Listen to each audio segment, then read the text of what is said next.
On my wedding day, every chair meant for my family was left empty. They all went to my sister's promotion party instead. But as we cut the cake, my phone exploded with 49 missed calls and a message from Mom. Can you imagine the one day you're supposed to be the center of the universe, your own wedding, turning into the ultimate public humiliation? That's exactly what happened to me, Caleb Roar, when my own family, the people who were supposed to be there, not only ditched my ceremony, but publicly crowned my sister the real star while I was standing at the altar. You know that feeling when one person in your family is the sun and you're just furniture arranged for the light? That was my sister Sloane. 2 years younger than me, whip-smart, and somehow always the headline no matter what room she walked into. My parents, Diane and Greg, spent most of our childhood narrating Sloane's life, like she was a documentary everyone had to fund. Piano recitals that were precocious, soccer wins that were historic, a science fair ribbon that prompted a laminated poster on the fridge. Meanwhile, if I brought home an A, the response was usually, "That's solid, buddy." But let's not compare apples and Sloane's. It was their running joke, and I always laughed with them because the other option was to ask why I felt like a placeholder in my own home. It became a rhythm, a pattern I couldn't escape. Sloane got a driver's license. I shared my car. Sloane got into a good university. I worked extra shifts to help with dorm supplies. Sloane took an internship.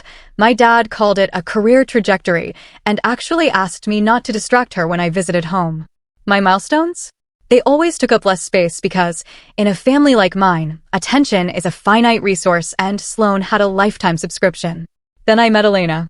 It was 3 years ago, in a coffee shop near my office, the kind of place that believes string lights can fix any problem. She ordered tea and asked the barista how his test went because she remembered he was studying. That was the first thing I noticed about her, how easily she saw people. I was deep in a deadline, trying to count the things going right that day so the noise didn't win, and I remember thinking, I just met someone truly kind. We started talking because she asked if she could share my outlet, then stayed because we both laughed at the exact same line from the person on the phone behind us. Within months, my apartment, which had always felt like a waiting room, started to feel like a home. We built slowly. We made a ritual of Tuesday omelets. We kept an old jar on the bookshelf where we'd fold up little memories and shove them in. Our first road trip sputter, Elena's jacket found by a dog, my first bad haircut of 2023. So that on tough days, we could remember we were made of more than just a bad meeting. When I proposed, I did it in that same coffee shop, string lights above us, a slightly sticky table under our elbows. She said yes with both hands on my cheeks, like I was an answer she'd been looking for her whole life. By then, Sloane was an analyst at a big firm downtown, the kind with glass walls, and the kind of refrigerator where snacks appear without warning. She spoke about work like it was a weather pattern only she knew how to read. It was upside and signals and velocity, words that made my parents nod as if she was reading scripture. When we told my family we were engaged, they congratulated us, but the way my mom's eyes flicked to my sister first was as practiced as breathing. At brunch a week later, Mom said, "We'll have to plan around Sloane's quarter." And then Dad, without discussion, declared, "Let's find a date that works for everyone." Sloane didn't even look up from her phone when she said, "My calendar's a slaughterhouse. Thursdays are decent." Elena squeezed my knee under the table. We had already put a deposit on a venue for a Saturday in late spring, a date that felt like a storybook page. Sun, flowers, friends who could fly in. The exact weekend the venue had a string quartet available. My stomach tightened, but I just said I'd send the save the dates and we could sort out details later. I have spent much of my life translating later into just make it work. From the start, wedding planning traced the old grooves in my family's dynamic. When we sent the invitations, my parents responded in the family group chat with, "So proud of you both," followed within the hour by a link to an article about the youngest partner in Sloane's division, because, this is the kind of talent Sloane's learning from. RSVPs trickled in. My aunt wrote a sweet message. My cousin asked if there would be an open bar. Weeks went by. My immediate family didn't RSVP. I told myself they were busy. I told myself not to make it weird. It took Elena's maid of honor, Nora, to say out loud what I didn't want to admit. "Are they trying to see if you'll move the date around Sloane?" When I asked my mom about it, she said, "Oh honey, we're coming. We're just not sure what the schedule is because Sloane has a big thing." That phrase, big thing, was now a near-religious relic. I asked what the big thing was. Mom smiled like she was granting me a favor. "She's getting promoted." They're thinking of announcing it that weekend. It's all happening very fast. I didn't want my wedding to be a scheduling contest with my sister's job, so I did what I always do. I looked for a compromise. We moved our rehearsal dinner earlier so my family could attend a firm cocktail event on Friday. We adjusted the timelines so formal photos would be in the morning. If Sloane had to leave early, at least she'd be in the family shots. When Elena and I sat with our planner to finalize seating charts, I asked that my family be placed near the aisle so they wouldn't have to cross the room if they arrived late. Elena didn't love it. I could see it on her face, but she knew my history with them, knew how hard it was for me to say, I want. The Saturday before the wedding, we did a last-minute visit to the venue. I called my mom from the parking lot just to share the moment. She answered with, I can only talk for a minute. We're at Sloane's office for a surprise breakfast the board set up. It's so generous, Caleb. They even brought flowers. I said that was nice and told her the arch looked beautiful. She said, oh, we'll see it on the day. She said it like we were talking about a matinee show that could start without them. Elena's family, by contrast, showed up to everything. Her dad, Thomas, came early to the rehearsal to help carry cases of water. Her mom, Ruth, brought a cooler of cut fruit because she worried people would forget to eat. They circled us like a gentle weather system, calm, nourishing, unintrusive. In the final week, the text threads multiplied, hair schedules, vendor checks, last-minute shoe decisions. My friends booked flights. My college roommate messaged me he couldn't wait to roast me in his toast, and then immediately followed up to ask if that was acceptable. In our small apartment, Elena and I pressed the last creases out of table numbers and wiped down the champagne flutes we'd splurged on. We were doing it. It felt close enough to touch. Every time I started to imagine the day, Elena walking toward me, my hands a little unsteady, another thought would intrude, unwelcome. But insistent, where will my family be standing when she reaches me? 2 nights before the wedding, Sloane called. Hey, big day coming up, she said, like she was commenting on the weather. I told her we were excited. She launched straight into logistics. So, my team is doing a thing Saturday night. It's basically a dinner to announce the promotion. It's a big deal. Partners will be there. It's at the exact time of your reception. I said nothing. She continued, I can probably make your ceremony if it doesn't run long, but I'll have to head downtown right after photos. I'll swing back later if the dinner ends early. The words settled in like frost. I heard my voice come out quietly, like I was listening to it from another room. Sloane, it's my wedding. She sighed as if I didn't understand how traffic works. Caleb, it's my career. This is the kind of signal you don't miss. I don't know how long I stayed silent, long enough for her to fill it. Look, don't make this a thing. I'll try to be there for your vows, okay? Send me the address again. After we hung up, I stared at our wall of little folded memories in the jar and felt like someone had reached inside and shuffled them out of order. When I told my parents, they started on the chorus I knew by heart. This is a once-in-a-lifetime moment for your sister, Mom said. So is my wedding, I replied. Dad cleared his throat in the way he does when he'd prefer to be elsewhere. Maybe we can celebrate your wedding and her promotion together, he suggested, as if whipping 2 cakes into one would make them both taste better.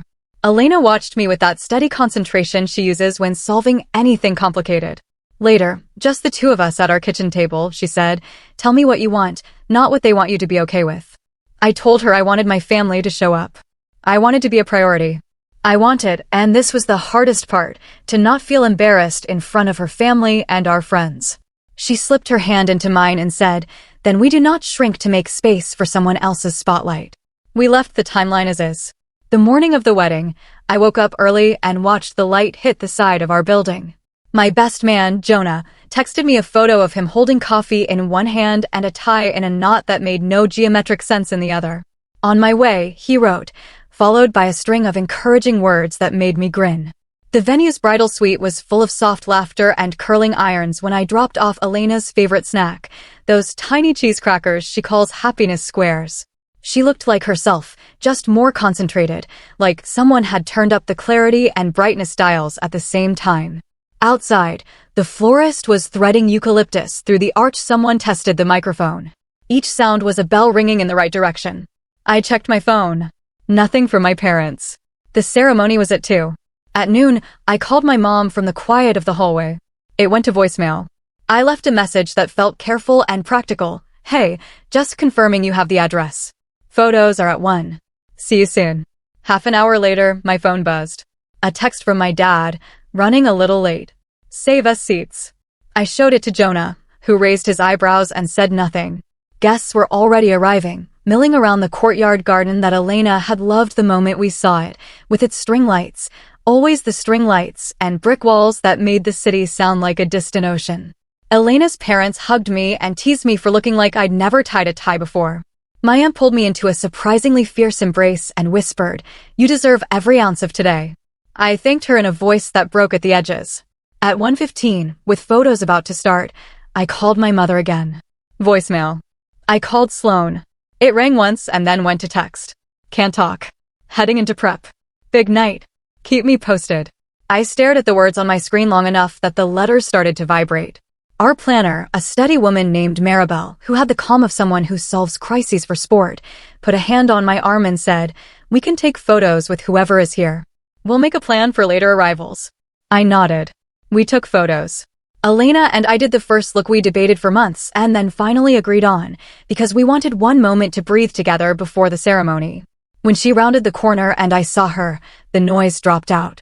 It's strange how much love can quiet a person. The ceremony started on time. Rows of our friends and Elena's family turned toward me as music swelled. The seats reserved for my family in the front row were empty, their little white cards shining like unsent letters. I made a private decision right then. I would not look at those chairs while Elena walked toward me. I would look at her and read the promise we had written to each other the night before, all our small rituals braided into something we could hold in our hands. When I slid the ring onto her finger, and she slid one onto mine, I felt like we had done something a little rebellious in its simplicity. We chose each other without permission. We kissed. People cheered. I allowed myself 2 seconds to glance at the front row. Still empty. The music carried us down the aisle through bubbles and soft laughter. In the receiving line, friends shook my hand and Elena's college roommate cried in a way that made her makeup artist hover worriedly with a tissue. We moved into the cocktail hour. Nora handed Elena a glass of water like a secret mission. Our first dance song played on a loop quietly over the speakers so the band could rehearse. My phone stayed in my inner jacket pocket like a weight. I refused to adjust. By the time we cut the cake, a 3-tier thing Elena had described as not too fancy, but not like we made it ourselves with a cookbook from 1998. I had worked through the first wave of anger and moved into a numbness that felt like my body trying to protect me from embarrassment. The evening light had turned the courtyard gold. People were happy. The band had found that exact tempo that makes old men think they can still do the dip without chiropractors. We held the knife together, and I remembered reading somewhere that the first slice is a symbol. I made mine careful. The photographer said, "Perfect. One more." We fed each other a small bite because Elena hates the messy smearing thing. Everyone clapped softly, like we had just learned how to breathe. And then my jacket humped. I thought it was just one buzz, but when I slipped my phone out discreetly, the screen lit up with an avalanche that made my chest go cold. 49 missed calls. The notification banner counted them like a drum roll. Mom. Mom. Mom. Dad. Mom. Unknown number. Mom again. A new text slid onto the screen before my eyes could catch up with the tally. It was from my mother. I saw the first line and felt the room tilt a degree to the left. "Caleb, pick up. Something happened. You need to." The message cut off and another appeared as if she was typing in a hurry. "We didn't come because we had to be somewhere very important. You have to understand." But now the rest blinked into place. "Just call me. It's Sloan." Elena felt my hand go still where it was resting on the tablecloth. "What is it?" she asked quietly in a voice meant for only me. I swallowed, hearing the band start the next song, the buzz of conversation continuing, the small kingdom of our day humming along unaware. My phone buzzed again, harder this time, as if insisting. The screen flashed a third message from my mother, and, before my mind had time to decide how to feel, my eyes read the words that would make the air around me thinner than paper. "Caleb, you need to come, please." My mother's texts burned at the edges of my mind while the music swirled around me. 49 missed calls. It was almost comical, except nothing about it felt funny. I slipped the phone back into my pocket and forced myself to smile when Elena's aunt tapped her glass with a fork and made some gentle joke about how we looked like a magazine couple. But my chest was heavy with a question that wouldn't quiet. What could possibly be more important than showing up for me? I already knew the answer, but I didn't want to say it aloud yet. Sloan. Always Sloan. When the band started our first dance, I kept my eyes locked on Elena's because the alternative was scanning those empty seats, each one screaming louder than the music. My mother's words replayed like a cruel soundtrack. We didn't come because we had to be somewhere very important. Not we couldn't. Not we're sorry, but we chose. The knife twisted with every slow step across the dance floor. Elena whispered, "You don't have to hide it from me." "I know." Her voice was steady, but I saw the flicker of pain, too, because this wasn't just about me anymore. They had disrespected her, too. My family had left their absence sitting in the front row like an accusation. After the dance, Jonah pulled me aside. He's blunt, always has been. "You going to tell me why your parents think RSVPs are optional?" he asked, folding his arms. I hesitated, then showed him the screen with the missed calls. He read the text, his jaw tightening. "So, let me get this straight," he said, lowering his voice. "They skipped your wedding to attend your sister's work dinner?" His words made it sound absurd, but that's exactly what it was. My throat burned. "It's her promotion," I muttered, as if saying it softer would make it more reasonable. Jonah shook his head. "Man, I don't care if she got knighted. This is your wedding. They're making a choice. Don't let them sell you otherwise." I wanted to believe he was wrong, but the pattern was too familiar. Flashbacks stacked up like unwanted Polaroids. Sloane's high school graduation party when they moved my birthday dinner to the next week so she could celebrate uninterrupted. My college graduation where they arrived late because traffic from Sloane's recital was a nightmare. My first big client pitch when I called to share the good news and Mom said, "That's nice, honey. Sloane just got invited to present in New York." Always her, always a reason. Always me adjusting, swallowing, shrinking. The worst part was the messages kept coming. During dinner, my pocket vibrated again and again. At one point, Elena caught my hand under the table, squeezing it so firmly I thought she was silently telling me, "Don't check." But I did. Another text from Mom, "Caleb, please understand. You'll thank us later." A fresh sting of betrayal flared. Thank them for what? For proving yet again that no matter how much I built for myself, I'd always be a shadow in their eyes? I could almost hear Mom's voice, calm and clipped. Asterisk, "Don't be dramatic. We'll celebrate you two eventually." Asterisk, that too always carved me down. When dessert came out, I noticed Elena's parents looking between us, reading my face the way only parents can. Her dad leaned over and quietly asked, "Do you want me to handle the calls?" "Just tell them you're busy." I shook my head, grateful and humiliated all at once. My own parents hadn't even shown up and hers were offering to take the bullets for me. I excused myself to the hallway, phone clutched like it might crack under the weight of their words. I called my mom for the first time all day. She picked up immediately.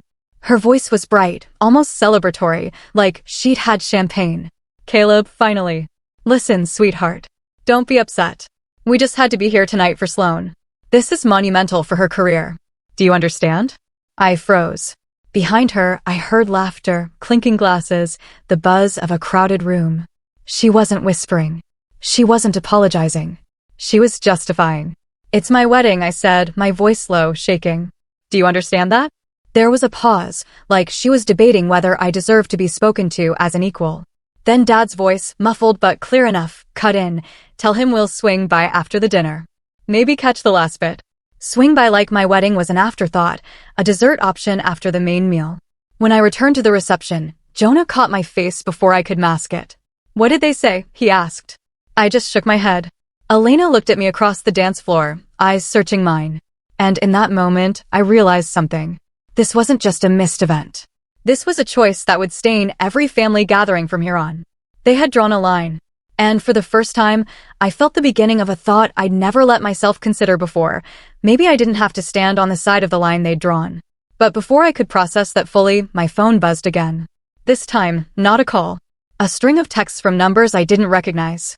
Each one the same, copied and pasted like someone had blasted them out to everyone. Asterisk, "Congratulations to Sloane on her big promotion tonight. Such a proud family moment." Asterisk, my stomach dropped.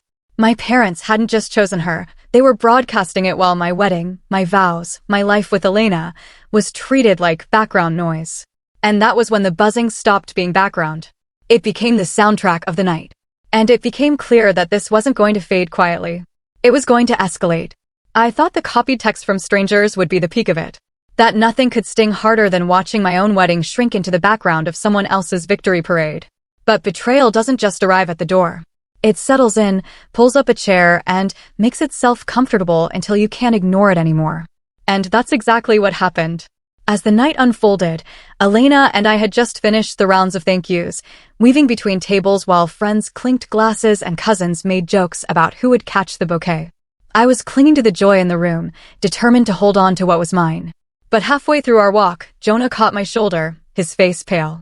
"Caleb," he said quietly. "You need to see this." He turned his phone toward me.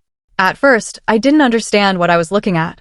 It was a photo, already posted online by one of Sloane's colleagues. A glittering banquet hall, chandeliers glowing, and right in the middle of it, my family. Mom, Dad, and Sloane, arms linked, all grinning. The caption read, "Celebrating the unstoppable Sloane Roar, newly promoted to vice president." What a night. The timestamp made my throat close, posted 15 minutes ago. Which meant while Elena and I were thanking our guests for being here, my family was busy smiling for cameras at my sister's dinner. The photo spread fast. Guests at my wedding began noticing it too. Phones buzzed, screens lit up. Whispers traveled table to table. By the time I returned to my seat, Elena's maid of honor leaned across the table with an expression equal parts pity and anger. "Caleb, I'm so sorry. People are talking." My chest constricted. It wasn't just the absence anymore.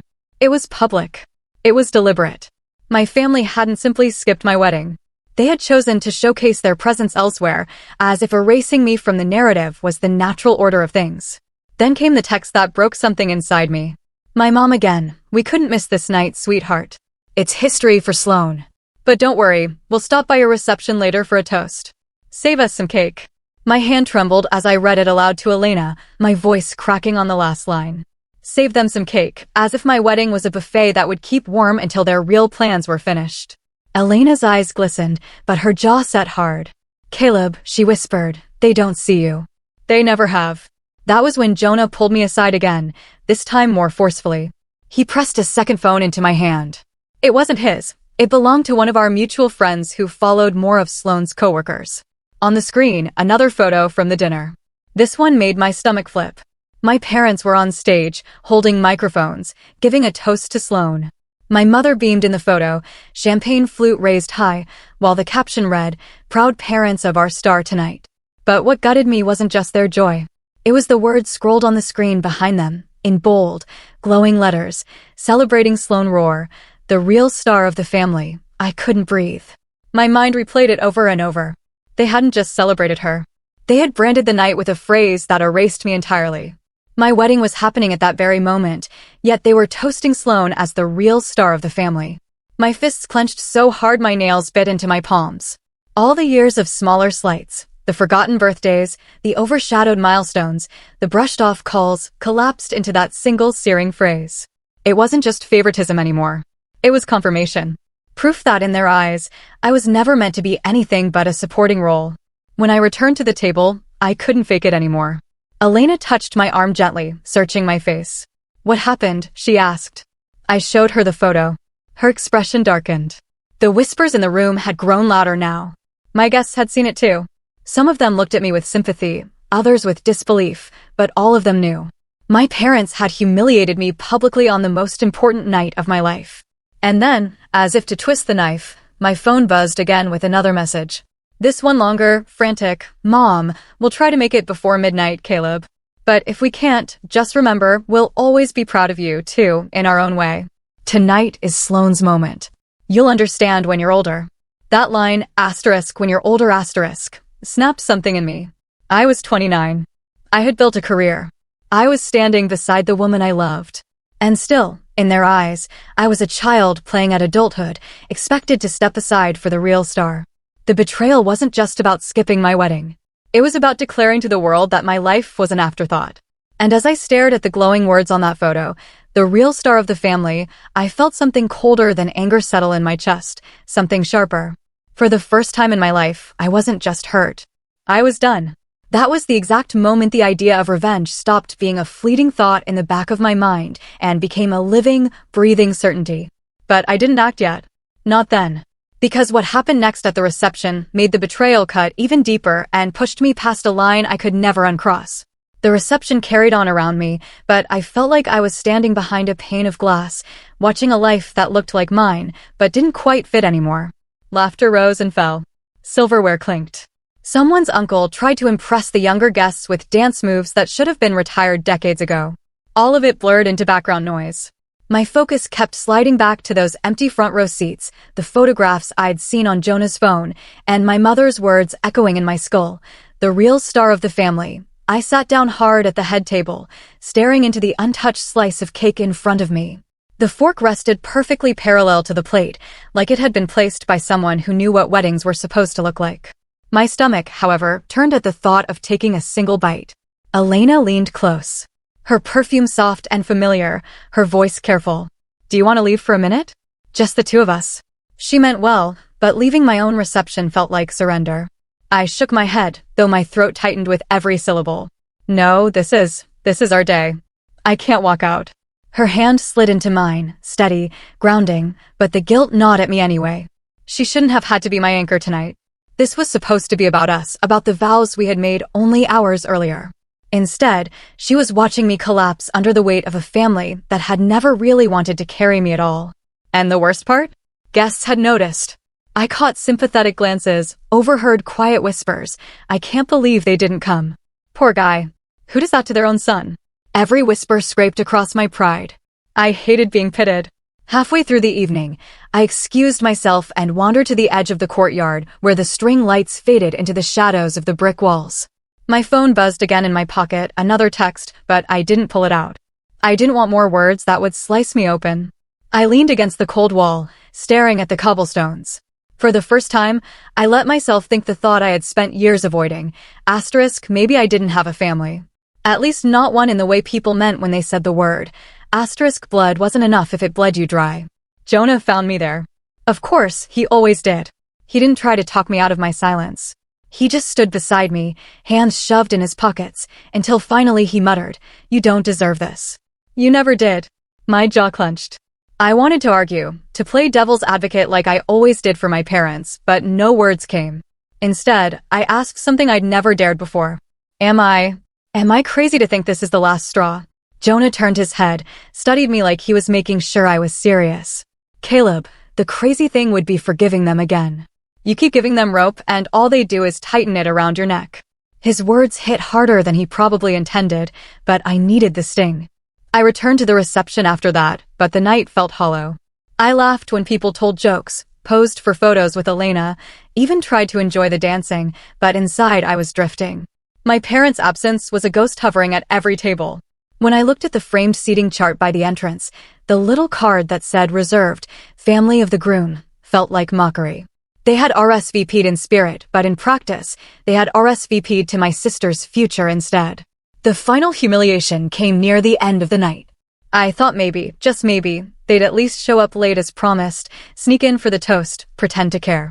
But as the band played its last song and Elena and I made our way toward the exit through a tunnel of sparklers, my phone buzzed one last time. A new message from Mom. "We didn't want to interrupt your night. Sloane's dinner went later than expected. We'll come by tomorrow to see you, too. Be proud, Caleb. You've had a lovely day and tonight. So did your sister." What a blessing for the family. That was it. No apology, no acknowledgement of the wound they'd carved, just a neat little bow tying my wedding and my sister's promotion together as if they were equal milestones in the family ledger. The anger I'd felt earlier had burned out, leaving only ash. I didn't even reply. I powered my phone off and slipped it into Elena's bag. She gave me a look, half question, half relief, but didn't press. She knew. As Elena and I climbed into the car waiting to take us to our hotel, the cheers of our friends fading behind us, I stared out the window at the blur of city lights. Something hardened inside me. This wasn't just another slight to swallow. This was final. I'd hit rock bottom with them. And maybe that was exactly what I needed. Because in the silence of that car ride, while Elena rested her head on my shoulder, I began to sketch the first lines of a plan. A plan that would make them feel the weight of their choices in ways they never expected. I didn't know the details yet, but one thought repeated like a drum beat in my chest. If they wanted to crown Sloane the star of the family, then I would show them what happens when the star burns too bright and leaves everyone else in the dark. The morning after the wedding, sunlight streamed through the hotel curtains, catching on the white folds of Elena's dress where she draped it across the chair. For a long time, I just lay there staring at the ceiling, my mind numb from the night before. I should have been replaying our vows, the dance, her smile under the string lights. Instead, I kept seeing my parents on that stage, champagne flutes lifted high, words glowing behind them. The real star of the family. Elena stirred beside me, her hair tousled, her face soft with sleep. She opened her eyes and gave me the kind of smile that used to fix everything. But I must not have smiled back, because her brow furrowed. "Still thinking about them?" she asked gently. I nodded, ashamed. She touched my cheek. "Then don't. Not today. Today we start us." It sounded simple when she said it. And in that moment, I wanted to believe her. We spent the next week on our honeymoon in a quiet coastal town, walking beaches at dusk, eating dinners where the biggest decision was whether to order wine or dessert. I turned my phone on once, out of habit, only to find dozens of unread messages from my parents. None of them apologies, just updates about Sloane's new role, her glowing LinkedIn post, her quote in some industry article. My chest tightened, and I shut it off again. Elena caught me staring at the blank screen that night. "Caleb," she said firmly, "you don't have to keep hurting yourself. You're allowed to choose peace." Something about those words struck deep. Allowed to choose peace. For so long, I'd lived as though peace was only granted if my parents approved, if my sister allowed me to stand in her light. But lying there beside Elena, in a room filled with nothing but the sound of waves, I felt the faintest spark of something different. Control. When we came back, I threw myself into work. I'm an architect, and at the time I was juggling mid-tier projects for commercial spaces, safe, profitable, but unremarkable. The betrayal at my wedding had left me restless, raw, like I needed to prove something, not to them, but to myself. So, I took a risk. I pitched a bold design to a client who wanted a mixed-use building downtown. My colleagues thought it was too ambitious, too expensive, but the client's eyes lit up. "This isn't just a building," he said. "It's a landmark." We won the bid. That project became my obsession. I stayed late, refined every detail, fought for the design against skeptics in boardrooms, and when construction began, it turned heads across the city. By the time the ribbon cutting came, the mayor was there, cameras flashing, articles labeling me a rising star in urban design. It was surreal. For the first time, my name wasn't a footnote. It was the headline. With success came opportunities. More clients sought me out. My firm made me partner within a year. Money followed, more than I'd ever expected to see. Elena and I bought a home. Our home, not an apartment waiting for permission to feel permanent. We filled it with books and music and late-night takeout containers. We hosted friends, family dinners with her parents, and the kind of laughter that echoed down the hallways. And slowly, brick by brick, I built a life where I wasn't waiting for scraps of validation from my parents. But here's the thing about power. It doesn't just give you options. It gives you perspective. The more my career grew, the more I realized just how small my parents' shadow really was. They had made me feel invisible for so long. But standing on stages, giving interviews, watching my designs reshape city blocks, I saw how visible I could be without them. Of course, my parents noticed. They reached out more often, though their words were always laced with the same tone.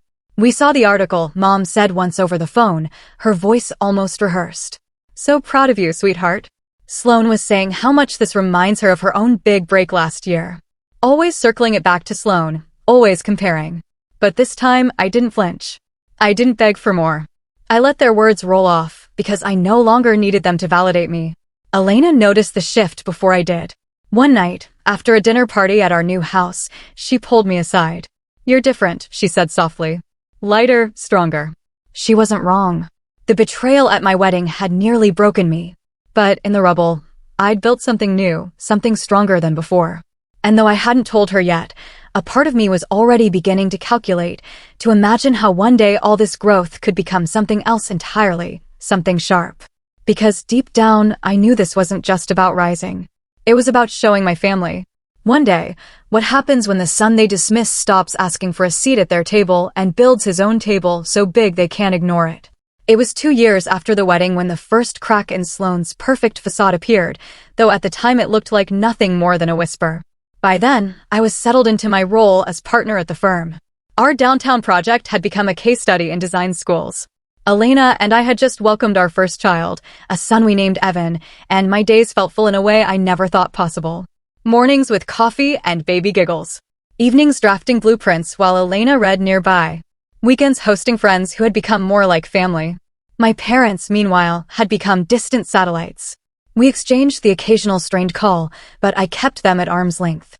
They still managed to turn every conversation into a monologue about Sloane's latest triumph, as if my life was a commercial break between her episodes. Then one afternoon at a networking event downtown, I found myself chatting with a man named Richard, an older partner at a rival firm.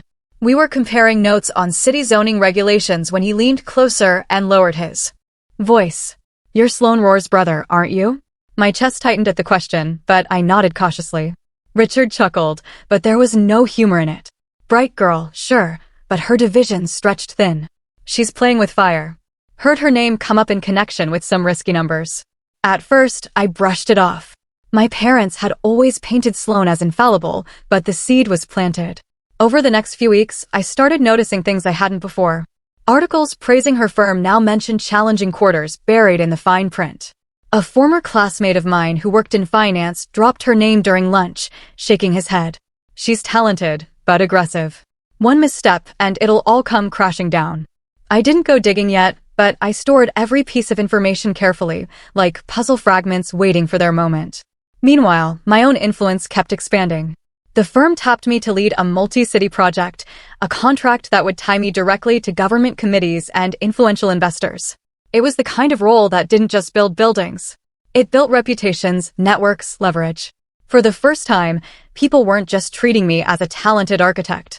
They were treating me as someone who shaped the future of the city. Invitations flooded in, panels, galas, charity boards. I accepted most of them. Every handshake, every introduction was another brick in the foundation of something much larger than I'd ever imagined. Elena supported me through it all. She teased me when I practiced speeches in front of the mirror, reassured me when I doubted myself, and reminded me of what really mattered whenever the weight of responsibility pressed too hard. Together, we became a team. People noticed. At events, people would comment on how grounded we were, how balanced. I could see the envy in some eyes, the respect in others. It felt like finally, after years of being the forgotten son, I was living in full view. It was around this time that my parents reappeared with renewed interest. They wanted to visit more often, invited us to family dinners, sent gifts for Evan, but every invitation came with a familiar refrain: "You'll get to see your sister, too. She's just been promoted again." It was clear they weren't reconnecting with me. They were trying to keep me tethered to her orbit, as if my success was only valid if framed alongside hers. The turning point came one evening at a gala where I'd been asked to present an award. My speech went well. Afterward, as I mingled, I heard my name from across the room. I turned to see Sloane herself, dressed in a sleek black gown, parents flanking her like proud bookends. She smiled, but it didn't reach her eyes. "Caleb," she said smoothly. "Impressive speech. You're really making a name for yourself." Her tone carried that subtle edge, as though my accomplishments were surprising, almost inconvenient. We chatted politely, but what struck me wasn't her words. It was the way people were watching us. For once, the spotlight wasn't automatically hers. Investors, colleagues, even city officials were gravitating toward me. I caught the flicker of irritation in her expression each time someone asked me a question instead of her. That was when it clicked. For the first time in our lives, I was no longer standing in her shadow. She was standing in mine. That realization alone would have been enough to shift the balance. But then came the detail that sharpened it into something more. A mutual contact, tipsy on champagne, leaned in later that night and muttered, "Your sister's firm is trying to land the Midtown redevelopment contract. Word is, she's leading the pitch." I froze. Midtown redevelopment. The same project my firm had been eyeing, the one the city council was about to open bids for. I smiled politely, but inside, the pieces clicked together with startling clarity. My sister was about to fight for the very kind of project that had defined my rise. And I was in the perfect position to challenge her, not just as an architect, but as someone who had cultivated influence, respect, and allies she didn't even know I had. As Elena and I drove home that night, she glanced at me, reading the quiet calculation in my expression. "You're thinking about something," she said softly.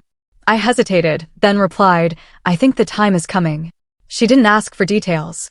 She just nodded, slipping her hand into mine. She knew. That night, lying awake beside her, I stared at the ceiling again. But this time, the weight in my chest wasn't despair. It was resolve. My family had crowned Sloane the star of the family on my wedding night. But now, fate had handed me a stage of my own. And for the first time in my life, I had the power not just to stand in the light, but to decide who deserved to stay in it. The Midtown redevelopment project was the kind of opportunity that only came once in a generation. Whoever won it would shape the face of the city for decades and cement their reputation as a leader in their field. For Sloan, it was a chance to prove she was more than just a corporate climber. It would make her a public figure. For me, it was the perfect battleground. From the moment I heard her firm was pitching, I knew what I had to do. I didn't storm into meetings with vengeance written on my face. I didn't call my parents to gloat or confront my sister outright. No, this wasn't about loudness. It was about precision, quiet, steady, deliberate. If they had branded Sloan as the real star of the family on my wedding night, then I would show them how quickly stars burn out when you remove the oxygen. First, I leaned into the network I'd built. Over the past year, I'd sat on panels with city planners, shared meals with council members, and donated to community initiatives that meant something to the people making decisions. None of it had been calculated at the time. It was just the natural extension of growing influence. But now every handshake, every thank you note, every favor remembered became part of my arsenal. I made sure the right people understood that my firm's vision for Midtown wasn't just about buildings. It was about community, sustainability, long-term growth, the language of legacy, the kind of language politicians love because it echoes in headlines. Sloan's firm, on the other hand, was known for speed and numbers. They promised efficiency, profits, quick returns. And while that impressed boardrooms, it didn't land as well in city council chambers where reputations were built on serving the public good. I didn't need to sabotage her. All I had to do was highlight what we were offering. Calm, steady, undeniable. But I didn't stop there. Quietly, I gathered what Richard had hinted at months before, my sister's firm's financial risks. Nothing illegal, but enough aggressive accounting and speculative ventures to make any city nervous about handing them a multi-billion-dollar redevelopment contract. I compiled the data carefully, framing it not as an attack, but as due diligence. When we submitted our proposal, it included a discrete appendix, a comparison of our stability versus our competitors' volatility. I didn't even have to name her outright. Numbers spoke louder than I ever could. The day of the pitch arrived. Elena kissed me before I left the house, her eyes steady, her words simple. Show them who you are. I walked into that council chamber with my team behind me, every detail of our presentation polished to perfection. When it was my turn to speak, I didn't think about Sloan. I thought about the empty seats at my wedding. I thought about my mother's words, "You'll understand when you're older." I thought about the little boy asleep at home who deserved to grow up knowing his father never let himself be erased. Our pitch landed like thunder. The renderings drew gasps. The sustainability models sparked applause. By the time I finished, I could see it in their faces. We had it. Sloan's firm presented afterward, polished and confident. But I noticed something in her delivery, a tightness around the edges. She knew she was competing against me. And for the first time in her life, she didn't have the advantage of parents whispering in the audience or a family narrative carrying her forward. She was alone up there, and she looked it. 2 weeks later, the decision was announced. My firm had won the contract. The press release described our vision as transformational and a project for the people. I stood on stage at the press conference, shaking hands with city officials, cameras flashing, my name plastered across headlines. My parents weren't there to see it. My sister wasn't either, but I didn't need them. I knew they'd see it anyway, because how could they not? That evening, my phone lit up with a text from my mother. "Caleb, we saw the news. Congratulations. Of course, it's a shame your sister's firm didn't win, but we're still proud of you. Maybe next time we can all celebrate together." I stared at the message for a long time, then set the phone down without replying. The silence was my answer. Revenge, I realized, didn't always have to be loud. Sometimes it was as simple as building so high that the people who once looked down on you were forced to crane their necks just to keep up. My parents had crowned Sloan the star of the family at my wedding. But now, the city itself had placed me at the center of its story. And for the first time, I felt something I hadn't in years, not just vindicated, but untouchably free. Yet the true reckoning didn't come with the contract. It came later, when my parents and sister tried to step back into my life as if nothing had happened. That was when the real fallout began, because by then I wasn't just in a position of strength. I was in a position to decide how much of me they were even allowed to see. The fallout began quietly, like a slow leak no one notices until the floor is soaked. After my firm won the Midtown redevelopment contract, articles poured out about the project, my name attached to each one. I was interviewed on the radio, invited to speak at universities, even asked to consult for other cities looking to revitalize their downtowns. My parents didn't call for a few weeks, maybe hoping the excitement would fade. But when it didn't, when the world kept repeating my name instead of Sloane's, they showed up, literally. One Saturday morning, Elena and I were in the yard with Evan, watching him wobble his first steps across the grass when I saw my parents' car pull into the driveway. They stepped out as if nothing had ever happened, smiles plastered on their faces, a gift bag dangling from my mother's hand. "Surprise," she said, her voice too bright. "We thought we'd come celebrate your big win as a family." I stood there, silent, watching Evan cling to Elena's leg. My father stepped forward, nodding toward the house. "We could have a toast inside. We brought champagne." His tone was casual, as if he hadn't skipped my wedding to raise a glass to Sloane, as if they hadn't called her the real star of the family, while my vows went unheard. Sloane wasn't far behind.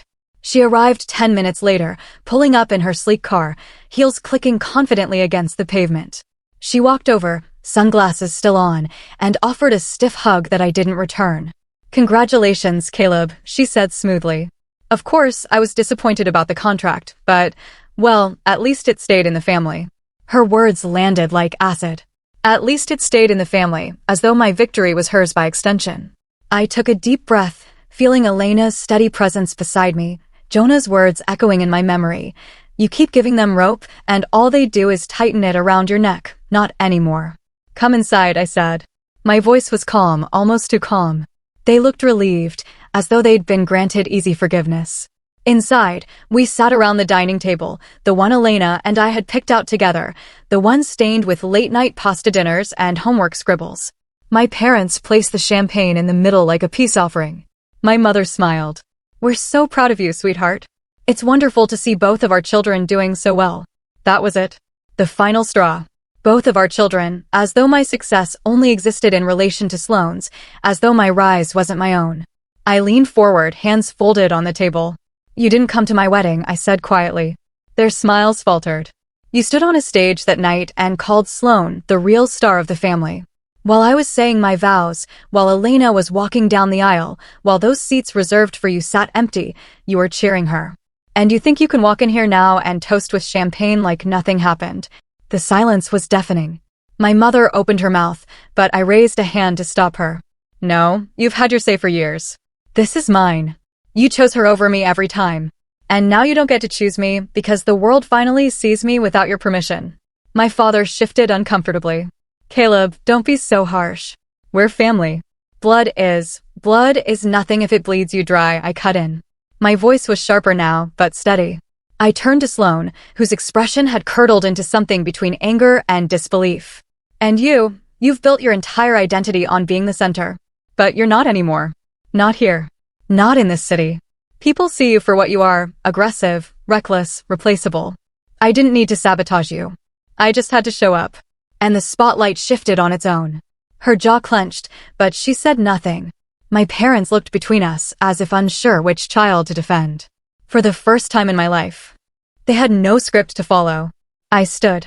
"This is the last time you'll be in my house without an invitation. If you want to be in my son's life, if you want any place in mine, it won't be on your terms.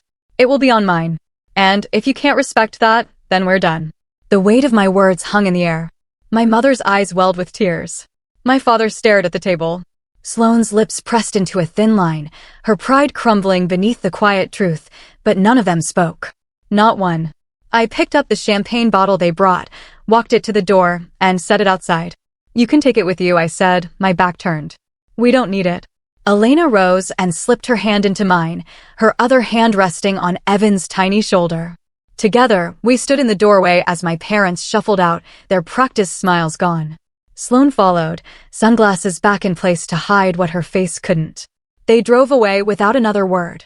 The gift bag, still swinging uselessly in my mother's hand. As their car disappeared down the street, I exhaled, a weight lifting that I hadn't realized I'd been carrying all my life. Elena squeezed my hand, whispering, "You did it." I looked down at my son, his eyes wide, his little fingers clutching mine. And I knew without doubt that he would grow up never questioning whether he mattered. He would never sit in empty seats reserved for love that never arrived. That night, after putting Evan to bed, I sat with Elena on our back porch, the city skyline glowing in the distance, the very skyline I was now shaping. I raised my glass of wine, not champagne, and said quietly, "Here's to family. The one we build, not the one we're forced into." Elena clinked her glass against mine, and for the first time in my life, I felt the chapter close completely. They had called Sloane the star of the family. But stars burn out. What I had built wasn't a flash in the sky. It was a foundation, steady and unshakable. And as I sat there, the city lights stretching far into the horizon, I knew my story had never been about their spotlight. It was about creating my own. And this time, no one could take it. So, if you've ever had to draw a line in the sand with your family, or faced a betrayal that reshaped your entire life, I want to hear your story. What would you have done in my place? Let me know in the comments below.